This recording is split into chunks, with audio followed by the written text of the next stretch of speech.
ગાંધીનગર જિલ્લાના દહેગામ તાલુકાના 500થી વધુ વિદ્યાર્થીઓને ગત વર્ષની શિષ્યવૃત્તિ હજુ સુધી ચૂકવવામાં આવી નથી. તેથી આ બાબતે વિકસતી જાતિ કલ્યાણ બોર્ડની લેખિતમાં આવેદન વિદ્યાર્થી હિતરક્ષક સમિતિ દ્વારા અપાયું છે. શિક્ષણ મંત્રી પ્રદ્યુમન વાજાને શ્રીમતી રેવાબા જાડેજાને લેખિત રજૂઆત કરી છે કે મધ્યમ અને ગરીબ વર્ગની શિષ્યવૃત્તિ રોકી રાખવી એ એમના ભવિષ્ય સાથે ચેડા કરવા જેવી બાબત છે. વિદ્યાર્થીઓને શિષ્યવૃત્તિના રૂપિયા આગામી ધોરણે અભ્યાસ કરવાના હોય ત્યારે હાલમાં વિદ્યાર્થીઓ ભારે પરેશાન થઈ રહ્યા છે. આ શિષ્યવૃત્તિ ચૂકવવામાં આવે તેવી વિદ્યાર્થીઓએ માંગ કરી છે. નમસ્કાર મિત્રો, આજે અમે વિદ્યાર્થી રક્ષક સમિતિના મિત્રો સાથે આગેવાનો સાથે ગાંધીનગર સ્કોલરશીપ બાબતે રજૂઆત કરવા આવ્યા હતા.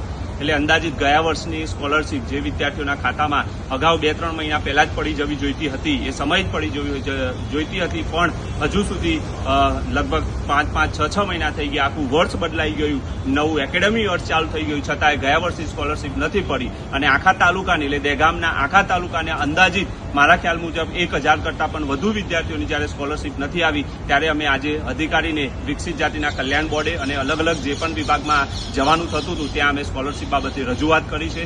અને અમને વિભાગ તરફથી એવું જાણ કર્યું છે કે આગામી દિવસોની અંદર ક્યાંક તમારું પેમેન્ટ કરી દઈશું. પણ અમે એમને એવું કીધું છે કે આગામી 7 દિવસની અંદર જો સ્કોલરશીપ મળશે નહીં તો અમે લેખિત આપ્યું છે કે આગામી સમયની અંદર ઉગ્ર આંદોલન અહીંયા ગાંધીનગરની ધરતી ઉપર કરવું પડે તો અમે કરીશું. કેમ કે આ મારા ગરીબ વિદ્યાર્થીઓને ભણવા બાબતના પૈસા હોય, આગામી વર્ષની અંદર એમને ભણવું હોય તો આ સ્કોલરશીપના રૂપિયા મળે તો એના પૈસાથી આગળ ભણી શકે, એમનું ક્યાંક ને ક્યાંક વર્ષ ના બગડે, એમના જે જીવન સાથે એમના ભણવાની જે કારકિર્દી સાથે ચેડા ના થાય, એ બાબતે અમે આજે વિદ્યાર્થી સંગઠનના આગેવાનો સાથે ગાંધીનગર પહોંચ્યા છે. અને આગામી સમયની અંદર જો અમે જે અલ્ટિમેટ આપીશું 7 દિવસની અંદર સ્કોલરશીપ નહીં આવે તો એક ઉગ્ર આંદોલન અહીંયા અમે કરીશું.